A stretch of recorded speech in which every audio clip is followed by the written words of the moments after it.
जय हिंद दोस्तों। जैसा कि मैंने आपको पिछली वीडियो में बहुत बेहतरीन तरीके से वैदिक काल के देवताओं के बारे में महत्वपूर्ण जानकारी देने का कार्य किया था। वैदिक काल तथा सिंधु सभ्यता दोनों के बारे में मैंने अंतर भी बताया था कि कौन सी नगरीय सभ्यता है और कौन सी ग्रामीण सभ्यता है। दोनों के बारे में मैंने विशेष जानकारी आपको देने का कार्य किया था, जो कि बहुत महत्वपूर्ण आपके एग्जाम की दृष्टि से तथा आपके जीवन की दृष्टि से। अब हम कहीं ना कहीं आगे बढ़ते जा रहे हैं और एक ऐसा पल आ गया है जहां पर अब हम बात करेंगे जैन धर्म की, बौद्ध धर्म की और विशेष धर्मों के बारे में हम जानकारी प्राप्त करेंगे। आज हम बात करने वाले हैं जैन धर्म की, जो कि प्रमुख रूप से बहुत महत्वपूर्ण होने का कार्य कर रहा है और बहुत इम्पोर्टेंट भी है। चलेंगे। बात करने से पहले आपको एक बात बताना चाहता हूँ कि अपना अग्निपथ जो बैच है वह लॉन्च 1 तारीख को रात में 8 बजे आपको देखने को मिलेगा। और अग्निपथ जो बैच है कहीं ना कहीं बहुत बेहतरीन से एक पॉलिटी का बैच होने वाला है, जो कि कहीं ना कहीं बहुत महत्वपूर्ण रहेंगी। उसमें सारी चीज़ें, उसमें अनुच्छेद, आर्टिकल वगैरह सारी चीज़ों को विशेष तरीके से मैं आपको बताने का कार्य करूँगा। आज हम जैन धर्म के बारे में बात कर लेते हैं, ठीक है ना। और आपने देखा होगा पिछली वीडियो में कि सर वैदिक काल वगैरह पूरा डिटेल से हमने आपको पूरा डिटेल से पढ़ाया, कहीं पर भी कुछ भी नहीं छोड़ा है। याद रखिए, पर्याप्त है अगर आप इतना पढ़ लेते हैं। एसएससी हो गया, बैंक हो गया, जहाँ जहाँ हिस्ट्री आती है वहाँ वहाँ पर सिर्फ यूपीएससी का मीन्स मेंस वगैरह को छोड़ देना, तो उसको छोड़ने के बाद आप किसी भी एग्ज़ाम की प्रिपरेशन कर सकते हैं हिस्ट्री का पूरा फाउंडेशन बैच में। जिस भी एग्ज़ाम में अगर आप हिस्ट्री आती है तो आपको कहीं ना कहीं फ्यूचर एकेडमी XYZ के राम सेतु बैच से पढ़ने का कार्य करना होगा। एक भी क्वेश्चन बाहर नहीं जाएगा, गारंटी देता हूँ इस बात की।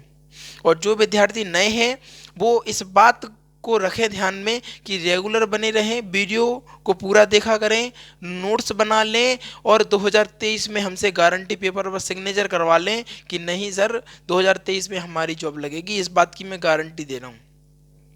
2023 में आपकी जॉब होगी आपकी, बिल्कुल। लेकिन आपको हम जो कहते हैं वो भी बातों को भी सुनना पड़ेगा, इसके अलावा आपको उनको फॉलो भी करना पड़ेगा। ऐसा नहीं कि बस वीडियो देख ली बस के बाद कुछ नहीं। भैया वीडियो अकेला नहीं देखना है, उसके अलावा नोट्स भी बनाने हैं और डेली रिवीजन तथा वीकली रिवीजन पर फोकस भी करना है। दोनों काम बहुत महत्वपूर्ण है। डेली रिवीजन भी करिएगा, वीकली रिवीजन भी करिएगा। देखो, डेली रिवीजन इसलिए कि आप जो हम पढ़ा रहे हैं वो आपका डेली रिवीजन हो गया, और वीकली रिवीजन मतलब आपने पूरे वीक में जो जितना पढ़ा है उसको हम वीकली रिवीजन बोलते हैं।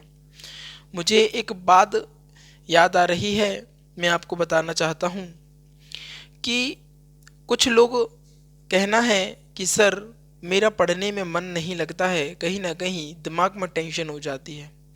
तो भैया जी याद रखिएगा, वो दुनिया में लाती है, पिता दुनिया सजाता है। माँ दुनिया में लाती है, पिता दुनिया सजाता है, ठीक है ना। माँ धूप से बचाती है, पिता हाथ लगाता है धूप को बचाने के लिए, है ना। बहुत महत्वपूर्ण पंक्तियों के साथ इस क्लास को आज प्रारंभ करूंगा, है ना। माँ दुनिया में लाती है, पिता दुनिया सजाता है। इन्हीं चंद शब्दों के साथ आगे बढ़ना चाहूँगा। आज बात करेंगे हम जैन धर्म की, जो कि बहुत बेहतरीन तरीके का धर्म है और उसमें विशेष जानकारी आपको किस प्रकार है और एग्जामिनर किस प्रकार के क्वेश्चन यहाँ से करते हैं, सारी चीज़ें मैं आज आपको बताने का कार्य करूँगा। तो प्रारंभ होता है अपना जैन धर्म। जैन धर्म के बात करेंगे आज बहुत बेहतरीन तरीके से। उससे पहले हम बता दें कि उससे पहले के जो धर्म, उस समय जो धर्म का ट्रेंडिंग चल रही थी, है ना, तो कौन कौन से धर्म चल रहे थे समझिएगा। यहाँ पर समझिए, 6वीं शताब्दी में भारत में कुल 72 संप्रदाय थी।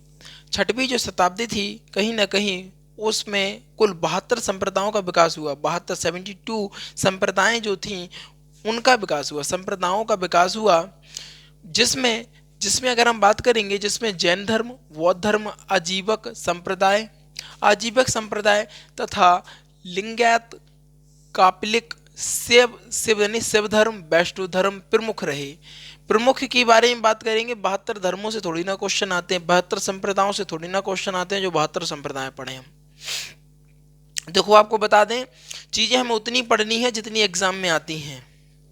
चीज़ें हमें उतनी पढ़नी है जितनी एग्जाम में आती हैं, क्योंकि हम जब चीज़ें जितनी एग्जाम में आएंगे उतनी ही पढ़ेंगे, तभी एग्जाम में से आएगा। आप सोचोगे हम ये किताब भी उठा लें, ये किताब उठाएं, ये उठाएं, स्पीड उठाएं, लूसेंट उठाएं, सागर हो गया, सार संग्रह हो गया, बहुत सारी बुकें आती हैं, ये भी उठा ली, ये भी उठा ली, बस तो फिर कोई पढ़ ले, कुछ भी पल्ले ना पड़ेगा, कुछ भी नहीं, है ना।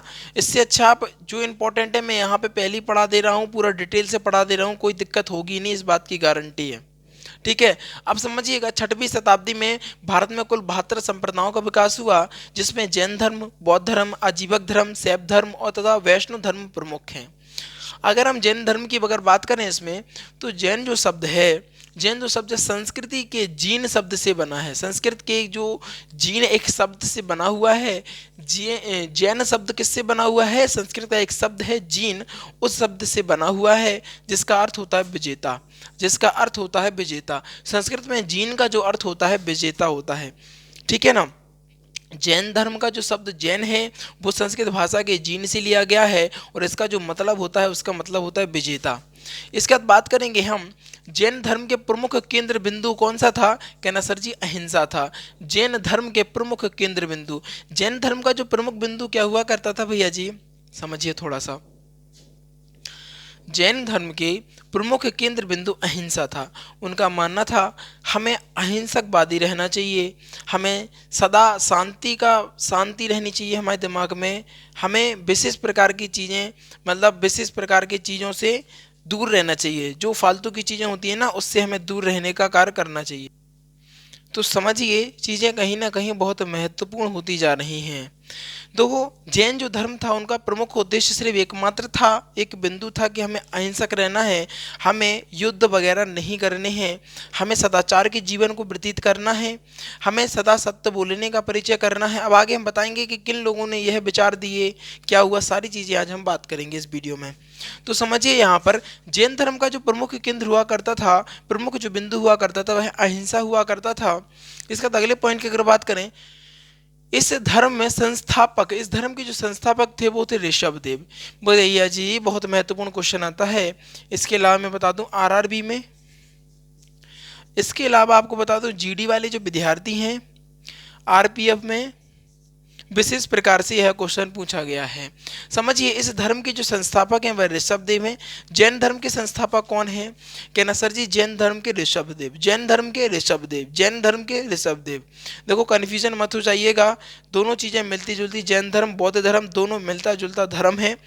कन्फ्यूज़न मत हो जाइएगा, इसलिए मैं हर चीज़ को 2 बार रिपीट करके पढ़ाऊंगा, क्योंकि अब आएगा कन्फ्यूज़न वाला टाइम, और मैं चाहता हूँ कि हमारे विद्यार्थियों में कन्फ्यूज़न नहीं होनी चाहिए, है ना।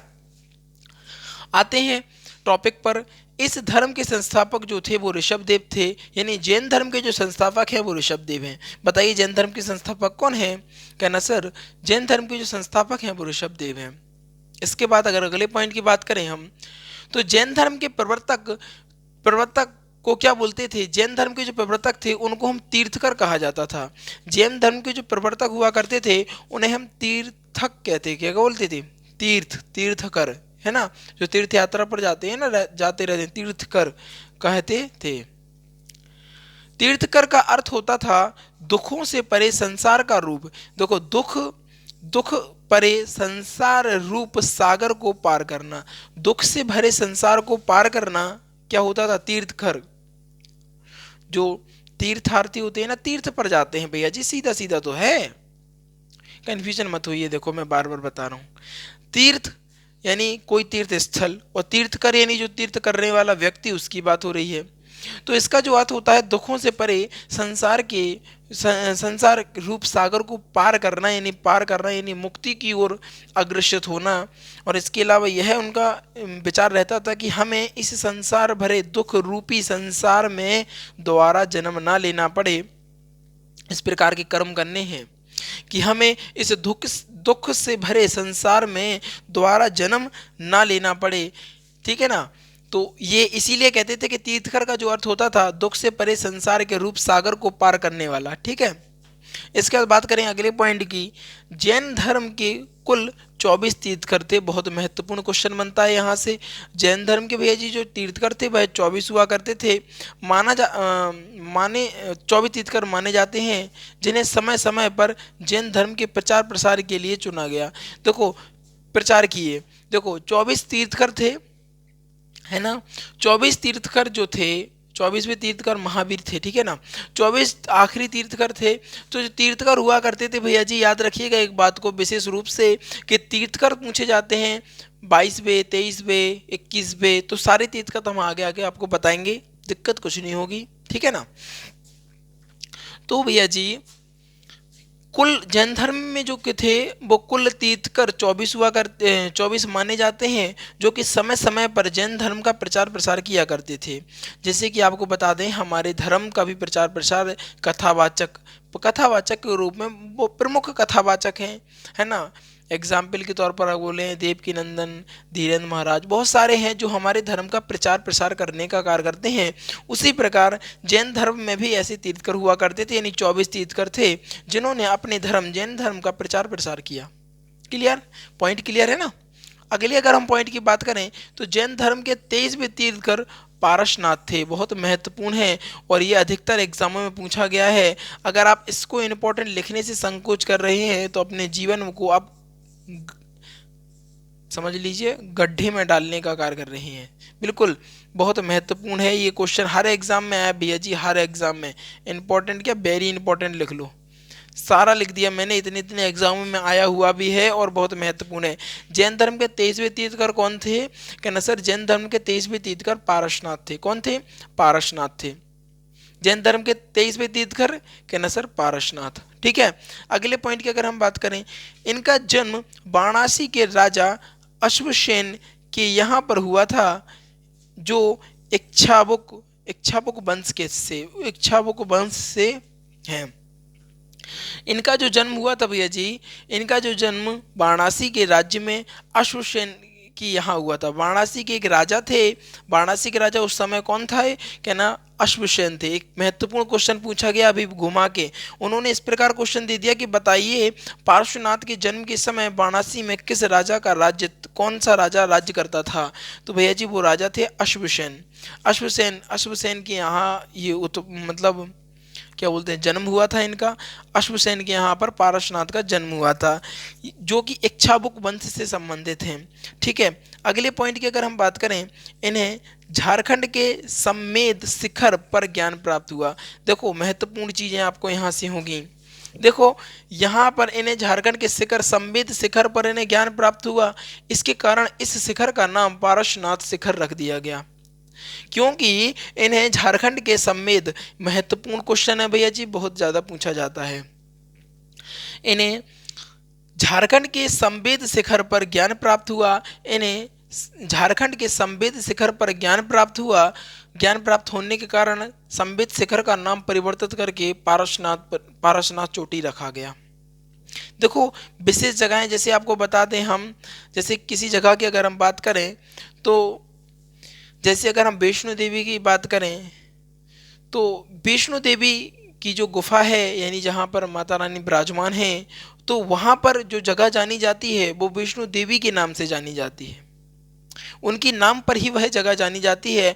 उसी प्रकार ये पारसनाथ जी थे जिन्हों के सम्मेद शिखर पर उन्हें ज्ञान की प्राप्ति हुई, जिस कारण इन्होंने क्या हुआ कि वहाँ का जो नाम है वो पारसनाथ चोटी पड़ गया वहाँ उस जगह का नाम। इसके अलावा आगे समझिएगा, ज्ञान प्राप्ति की अगर हम बात करें, ज्ञान प्राप्ति के बाद इन्होंने चतुरायन धर्म को दिया। चतुरायन धर्म को दिया ज्ञान प्राप्ति, जब किसी व्यक्ति को ज्ञान की प्राप्ति हो जाती है, जैसे मान लीजिए चतुरायन ज्ञान दिया, जैसे कोई व्यक्ति है, कोई अगर हम बात कर लें, अगर हम बात करें कोई बेहतरीन सा एक राइटर है, उसने अपने जीवन में बहुत कुछ दुख देखा है और उसके बाद वह करता है कि हमने जो जीवन में गलतियां की हैं वो आप ना करें। तो इसी प्रकार ज्ञान देने के लिए, ज्ञान प्राप्ति के बाद इन्होंने एक चतुरायन धर्म को दिया। इन चतुरायन धर्म का मतलब क्या था, यदि आपको जैन धर्म में आना है तो इन चतुरायन धर्म का पालन करना पड़ेगा, कंपलसरी होगा, ठीक है ना। तो किस प्रकार है आप बात कर लेते हैं। देखो पहला था इन लोगों का झूठ ना बोलना। पहला था झूठ कभी नहीं बोलेंगे आप, धन का संग्रह नहीं करेंगे, चोरी नहीं करेंगे, हिंसा नहीं करेंगे, ठीक है। देखो भैया जी, अगर इन चार बातों का, इसके अलावा पंचायन धर्म भी दिया, आगे मिलेंगे हम महावीर जी के पास, तो उन्होंने क्या किया, पंचायन धर्म को दिया, उन्होंने बाल ब्रह्मचारी को जोड़ दिया था कि बाल ब्रह्मचारी रहना भी जरूरी रहेगा अब। तो कहते नहीं है, जैसे हम देश को चलाने के लिए कुछ रूल नहीं रहते हैं, रूल रेगुलेशन, तो जो संविधान चलाने के जैसे रूल हैं कि नहीं भैया आपको ऐसा ही करना पड़ेगा, लोकतांत्रिक देश है, आपका मूल अधिकार को कोई निरस्त नहीं कर सकता है, सारी चीज़ें बताएंगे, पॉलिटी में मज़ा आ जाएगा, बता रहे हैं। हाँ, तो उसी प्रकार, उसी बिल्कुल जस्ट उसी प्रकार यहाँ पे भी कुछ नियम थे कि अगर आपको जैन धर्म को अपनाना है तो पहला आपके पास होना चाहिए कि आप कभी तो झूठ नहीं बोलेंगे, पहला सबसे कठिन कार्य। आज तो भैया आजकल का तो जमाना ऐसा हो गया कि पल पल पे लोग बाग झूठ बोलते हैं, बिल्कुल छोटी छोटी बातों पर जिसका कोई मीन्स ही नहीं है, छोटी छोटी बातों पर झूठ बोलते हैं आजकल के लोग, है ना। इसके अलावा हम आपको बता दें, झूठ ना बोलना, धन का संग्रह ना करना, चोरी ना करना, हिंसा ना करना, है ना, जो कि प्रमुख रूप से रहे। इसके अलावा हम आपको बता दें, इसके अलावा हम आपको बता दें कि ये अगर चार चार अगर आप नियमों को मानते हैं तो कहीं ना कहीं आप जैन धर्म में आ सकते हैं। देखो आपको बता दें, मैंने बताया अभी आपको कि जब हमने वैदिक काल पढ़ाया था तो वैदिक काल में क्या होता था, कर्म के आधार पर आपको वो दिया जाती थी, जाति वगैरह दी जाती थी कि भैया आप जो कर्म करेंगे उसके आधार पर आपकी जाति डिसाइड होगी। लेकिन जैसे ही हम उत्तर वैदिक काल में गए तो वहाँ पर जन्म के आधार पर यह डिसाइड किया जाने लगा कि आप इस परिवार में आपका जन्म हुआ है तो इस कारण आप इस जाति के हैं। तो यह वही वाला समय आ गया था। इसके अलावा आपको बता दें, झूठ ना बोलना, इस नियम को कंपलसरी आपको पालन करना ही पड़ेगा। धन का संग्रह नहीं कर सकते, चोरी नहीं कर सकते, हिंसा तो कर ही नहीं सकते, क्योंकि यह अहिंसकवादी हुआ करते थे। एक बार रिवीजन कर लेते हैं जिससे कि चीज़ें बेहतरीन तरीके से क्लियर हो जाएं।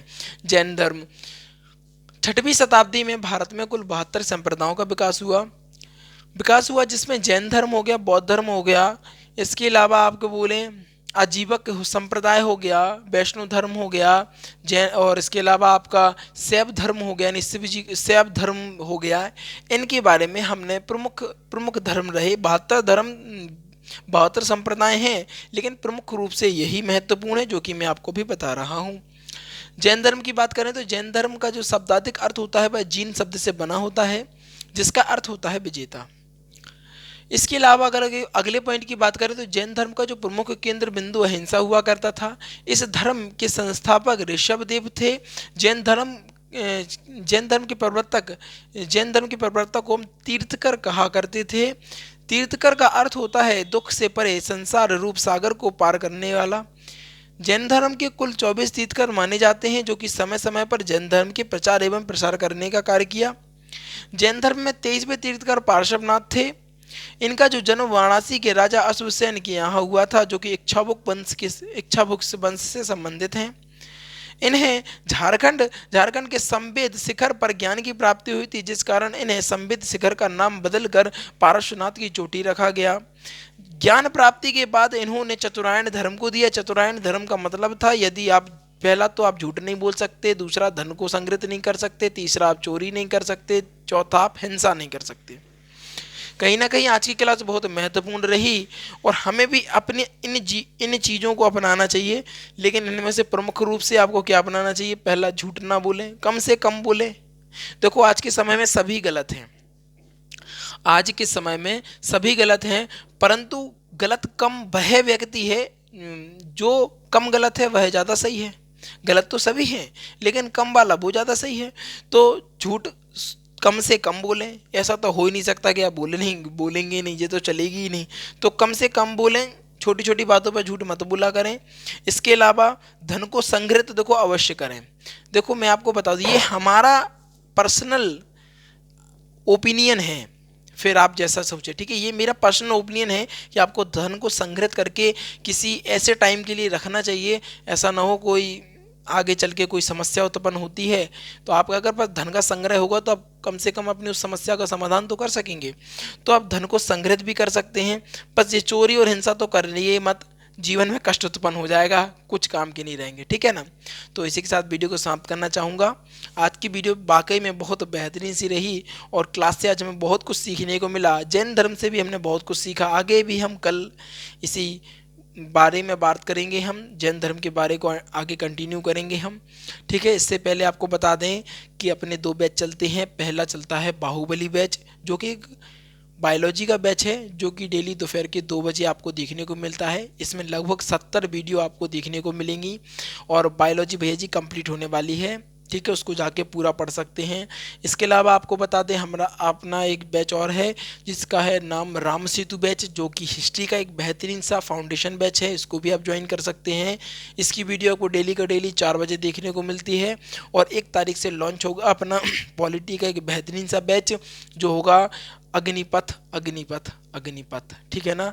इसके अलावा आपको बता दें हम कि वो 8 बजे आपको देखने को मिलेगा, रात में 8 बजे उसकी वीडियो आया करेंगी।